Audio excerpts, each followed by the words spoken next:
Hello, this is Justin Williams with the Wolfpacker Podcast.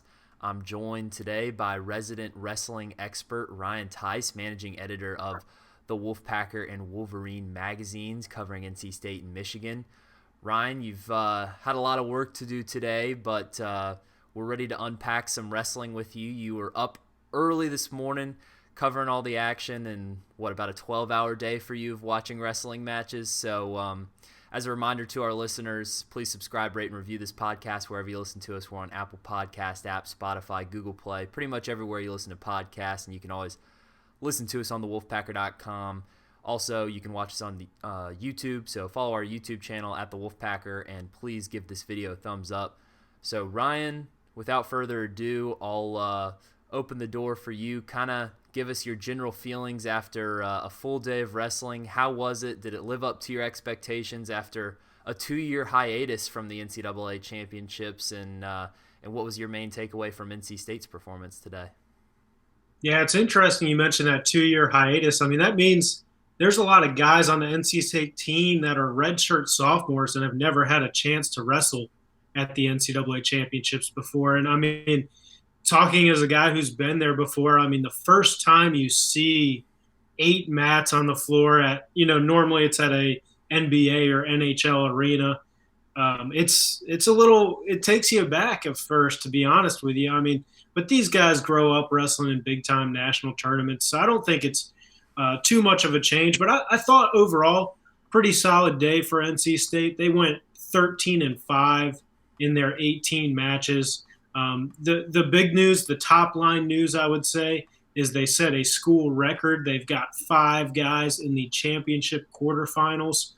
We can talk individuals a little bit later, but just big picture, that's obviously a big-time accomplishment. The only other year NC State's had more than 3 guys reach the championship quarterfinals, that was the year they had 4 in 2018. They finished 4th nationally that year. So that's a good sign of things to come. It gives you a lot of, as I say, bullets in the chamber to score a lot of points. But, everyone wants to ask about team scores. Right now, it's just so early that team scores don't mean a whole lot. Right now, NC State is in 4th place. It's pretty tight, like I expected it to be. They're 2 points out of 3rd, 1 point ahead of 5th currently. But the bigger thing is going to be tomorrow morning, the quarterfinals matches. Those matches, a win in the championship quarterfinals gets NC State 6 points for each of them. Those are big-time team points in the team race as things wind down. So that'll be big, Justin. But I thought overall, pretty solid day for the Wolfpack. So you mentioned the 5 guys in the championship quarterfinals, and you're not one to toot your own horn, Ryan, but as we were talking about on the recap podcast, which you can also listen to wherever you listen to podcasts and on our YouTube channel yesterday, you mentioned 5 guys as All-American candidates on this Wolfpack team. 5 All-Americans would be a program record if it's to be done. And if I'm not mistaken, the 5 guys in the quarterfinals are those 5 candidates that you had as All-American on your All-American watch list, right? Yeah, they were the 5 I thought could do it. Just to run through them real quick, 125-pounder Jacob Camacho. He's looked really good. He had a tough second-round match, 2-point win, but he looked awesome in neutral. 141-pounder Tariq Wilson looks excellent. He's had a little bit of some upsets in his quadrant. So he's got he was projected to have the 5 seed Dom Demas. That's not going to happen. He's going to have a little bit of a lower seeded guy. I want to talk about him later. We'll talk about that matchup before we close out. But he's in the quarterfinals. The Hidley brothers are also in the quarterfinals. They have looked great. Both of them have won by bonus points in each of their first 2 matches. Trent Hidley at 184 has 2 tech falls. Hayden Hidley at 157 has a major decision and a tech fall. Both of those guys are among the top 10 in the entire tournament for team points scored. And then the last guy is 174-pounder Daniel Bullard. He broke through and won his first ACC title 2 weeks ago, and he's continuing the postseason hot streak. He is the 8 seed. Tough draw in the quarterfinals. He's got the 1 seed next, but it's good for him to be in the quarterfinals. So I want to bring up one match that I definitely heard about on social media, and there was some buzz around it this afternoon around the 3 o'clock hour in the first round. And the 197-pound match, the number 28 seed, Nick Reenan of NC State, had the number 5 seed, Jacob Warner of Iowa, on the ropes. And I'll read a quick blurb from your live chat that you have on the message boards going on throughout the day, and a good reason to use the PAC60 promo code at thewolfpacker.com. It gets you a free 60-day trial on all of our premium content, news, and analysis, plus gives you access to the message board, and Ryan's doing a great job of providing updates throughout the day on there. But here's what he wrote during that. Reenan goes lefty headlock early. He may have him. Wow, wow, wow. Warner not giving in. Fights off his back after about a minute plus. And then you later said, Warner chooses bottom. Everybody that pays attention to NCAA wrestling is watching this one. And it looked like Reenan had a quick 7-3 lead, but ultimately comes up a little bit short there. You mentioned there was some controversy in this match. So, Ryan, kind of give us the recap of what happened there and what were the implications of that match and why was it such a big deal? Yeah, well, first, it was a big deal just because, A, it was so unexpected and the seeding difference between those two guys. I believe it was the number 5 seed versus the number 28 seed. So, that shows you the gap between those two guys. And then just the way Reenan did it. I mean, came out, throwing a headlock first period, puts his opponent on his back, nearly had the pin. Michael Machiavello, the former NC State national champion, tweeted out a screen grab that, I hate to go off of a TV broadcast. It's not always necessarily the best angle, but, man, it's hard to imagine how Warner wasn't pinned based on that screen grab. There was some more controversy later with just how Reenan racked up 2 stall calls in the last 55 seconds or so.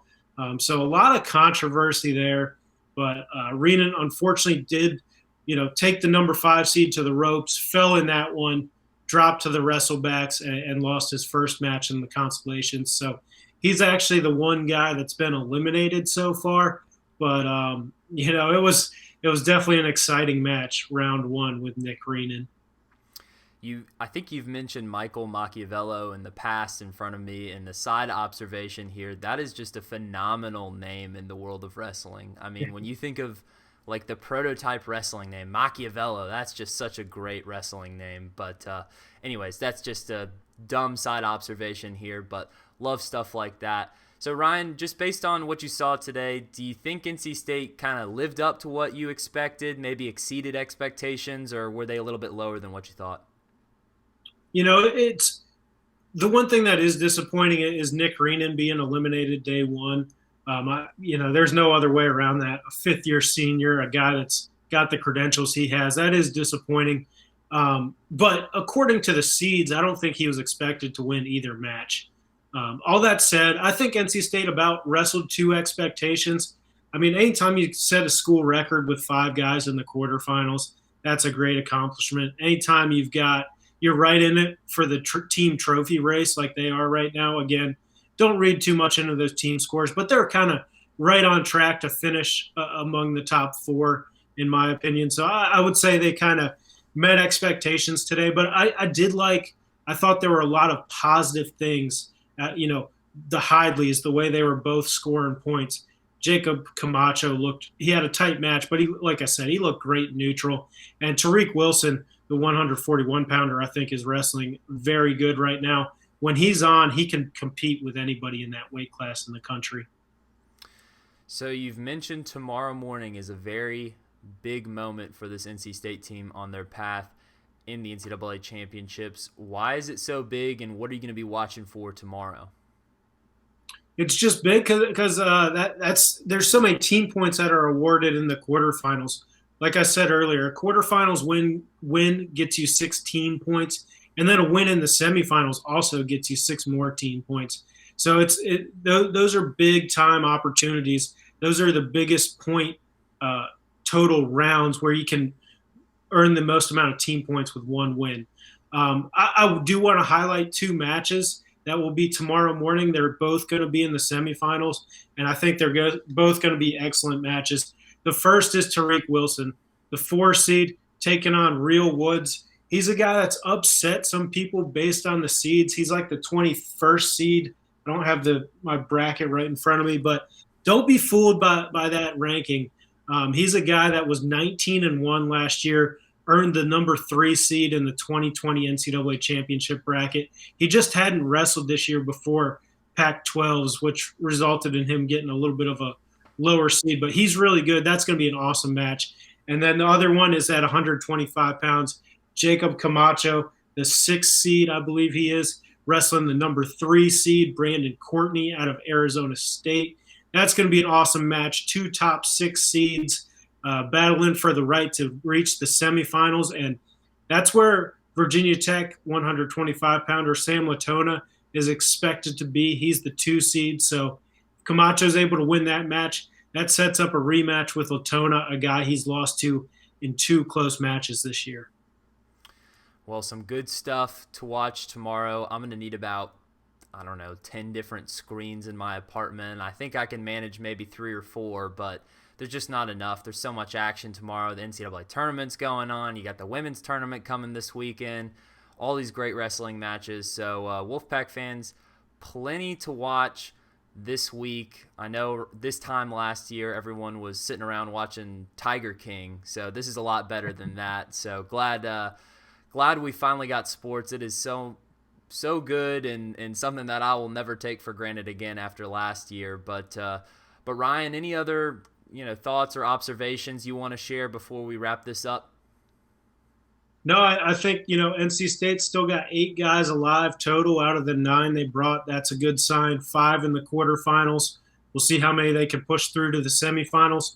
One final note on those quarterfinals matchups. There's 5 of them, and the 5 matches that NC State's in the quarterfinals, they have never met before with that opponent in a college match. So that's a nice little interesting storyline, and I can't wait to see how it all plays out. Well, before we started this podcast, you gave me a funny look when I said, is NC State still within reach of the favorite, Iowa, after the first day? You said statistically, yes. You gave me a funny look. You don't think it's going to happen. That's fine. I'll be the true believer of the bunch. You never know what can happen in March, but still within statistical reach and still lots of opportunity for a great finish at the NCAA Championships. So that'll wrap us up for tonight. Tune back in tomorrow. We'll have another recap after the second day of action here. So for Ryan Tice, this has been Justin Williams covering the Wolfpack Wrestling team. Please follow us on social media. You can follow our main account at the Wolfpacker. Give Ryan a follow at Ryan Tice on Twitter. He's updating everything on his feed with all the wrestling action. So if you want to keep updates that way, he's a great follow there. And if you want wrestling updates, I'm not necessarily the best follow, but you want to keep track of the men's and women's basketball teams, what they're doing this week. Give me a follow at Justin H. Will on Twitter. Give us a like on Facebook, NC State Wolfpack on thewolfpacker.com. When you're at thewolfpacker.com, use that promo code PAC60 for a free 60-day trial at thewolfpacker.com for premium content, news, and analysis. Plus, gives you access to that message board where Ryan's really giving his good nuggets. He saves them for the message board. He doesn't just share them on the freebie Twitter site. So you really got to use that promo code PAC60 if you want the true lowdown as the action's unfolding. And remember to subscribe, rate, and review this podcast wherever you listen to us, everywhere you listen to podcasts. Plus, you can listen to us on thewolfpacker.com and subscribe to our YouTube channel where you can watch this video as well. Give this video a thumbs up. And for Ryan, this is Justin Williams, and this has been the Wolfpacker Podcast.